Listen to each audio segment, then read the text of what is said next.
What's up everybody, Arrg The Pirate here, and today we're gonna go over counter building, how to properly do it, what is it, and how it can help you and your team get those victories. But first, we gotta give away a skin code. Y'all know how it works by now. I'm gonna play a clip of an ability. First person to guess that god down in the comments wins a free skin code. And here's that clip.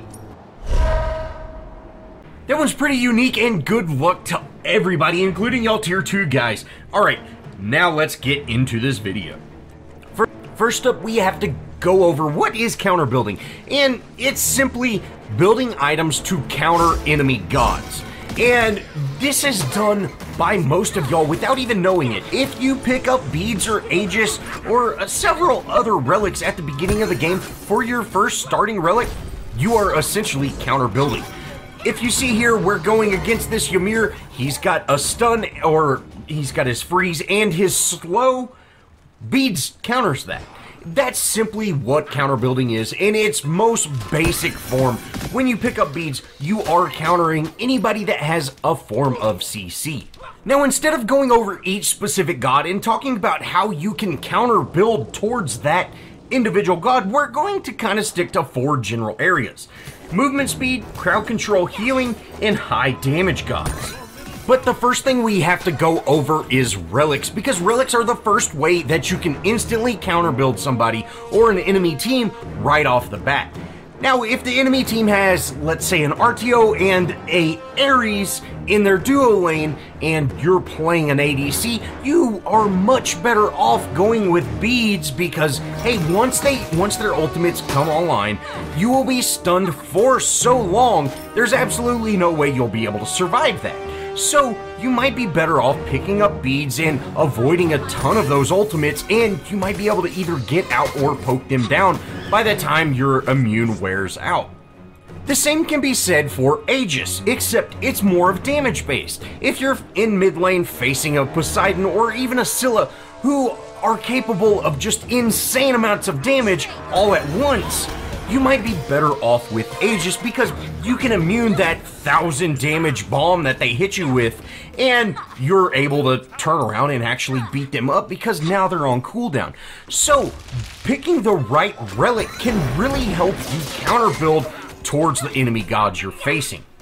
Cursed as well as Phantom Veil are also great counter build relics, because Cursed, you can shut down enemy gods that have a ton of lifesteal like Aphrodite, but we will talk about that a lot more later. And Phantom Veil can essentially let your entire team escape from someone like an Odin ultimate, or even run through a Ymir wall.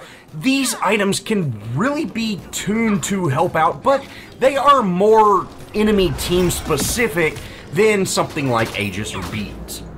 Now that we've got relics out of the way, the first thing that we have to talk about is anti-heal items, because anti-heal is really one of the most critical things, in my opinion, to counter build towards. There are a ton of gods within all classes of Smite that have healing within their kit or sustain, and this can be avoided or reduced by building those anti-heal items. And a lot of gods, such as mid laners or ADCs that don't necessarily have healing within their kit, build items like Bancroft's Talon or Devourer's Gauntlets that can really help, give them some sort of sustain, and you can essentially shut that down by building certain items that reduce healing. But the main thing we want to focus on is counter building healing gods like Hel, Aphrodite, and Chang'e. Regardless of the type of god you are playing, there is an anti-heal item for you. Divine Rune and Brawler's Beat Stick work much in the same, with one being magical and one being physical, and they work off of abilities. Toxic Blade, however, works off of basic damage, and it reduces healing by 20%, stacking up to 2 times with successful basic attack hits. Pestilence is an aura that reduces healing by 25% in an area of 55 units and works very well on tanks. And that relic we talked about earlier, Cursed, that works amazingly, but it does take up a relic spot. Now remember, almost all gods have some sort of inherent healing, or they're building lifesteal items, so building anti-heal is almost never a bad thing. Now, it's also important to know what type of god you're playing. In this case, we're playing Rama, and we put Brawler's Beat Stick on him, which Brawler's Beat Stick does not work very well with Rama because his 1 really just energizes his basic attacks, and so it does not activate that Brawler's Beat Stick. And if you see here, we're actually going to hit Chang'e with his 1, and she's able to heal up for the exact same amount. But if we throw that same item on someone like Uller, who uses a ton of abilities, you'll see we'll be able to really affect the heals. Now, we went ahead and poked Aphrodite down quite a bit there, and you see she was able to heal that almost all the way up. But we're going to hit her with an ability, and look at this, guys. She doesn't heal up anywhere close to full health like she did before. So the effect of Brawler's Beat Stick is huge. Next, we have to talk about crowd control reduction, which can take the form of just a flat reduction, like Shoguns. It gives you a flat 20% reduction, so if a stun lasts 10 seconds, you're now only going to be stunned for 8 seconds. It's just a flat reduction. But these are mainly tank items, something like Mantle of Discord, where when you draw below a certain point, you stun your enemies. That works very well, but they're more of kind of a tanky type item. And if you're playing a squishier god, you might not want to pick up something like that. And that's where Magi's Cloak comes in. Magi's Cloak absorbs a single hard crowd control effect or root once every 70 seconds. And guys, this is awesome. This can protect you from so many things. So picking up some crowd control reduction is absolutely huge, especially if you're facing gods like Nizal or Ao Kuang. This can absolutely help. Now, since Ao Kuang's ultimate is kind of like a stun, if you immune that stun, so if you beads it or have Magi's Cloak, his ultimate does nothing, and you can see that there. The same is true for Nizal's Sash as well as his ultimate, but it only works on 1. So you can see here, she immuned my Sash and she would have been able to freely move, but I was still able to hit her with that ultimate.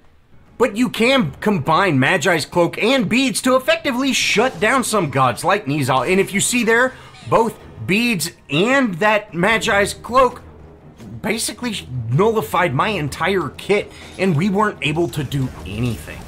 Next, let's talk high damage physical gods. So if you're playing a guardian or a warrior or a solo lane or a support, whichever way you want to look at it, and you want to protect yourself against an ADC or an assassin that might be building crit or just has an absolute ton of damage, there are a couple of items that you can actually use that might flip that entire fight. And Spectral Armor and Hide of the Nemean Lion are those 2 items. Hide of the Nemean Lion is such a good item. It reflects 25% of all basic attacks you receive back onto the attacker, so if you're facing a basic attack assassin or ADC, they might kill themselves by trying to kill you. And Spectral Armor is also an awesome item if you're facing a lot of critical damage on the enemy team. Let's see if they've got a Mercury and a Neith running crit build.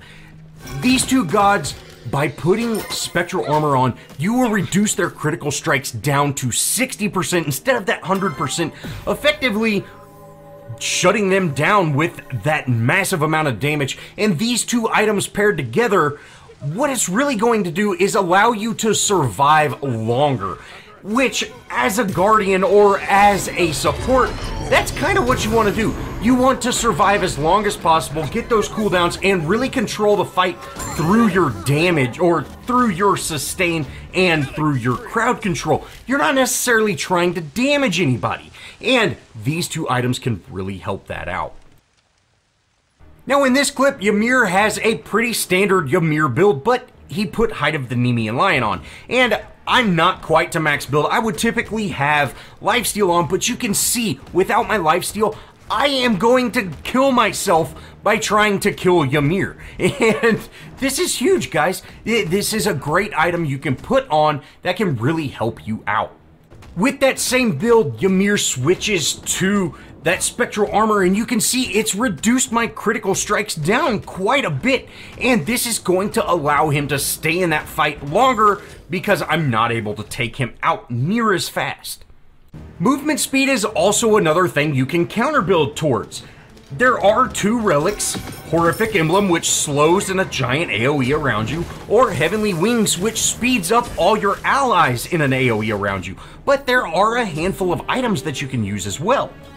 Frostbound Hammer and Gem of Iso are kind of the two counterparts with physical damage and magical damage. Frostbound Hammer requires you to hit people with your basic attacks, whether they're ranged or not, and slows that enemy down, while Gem of Iso requires you to hit them with abilities and, again, slows them down.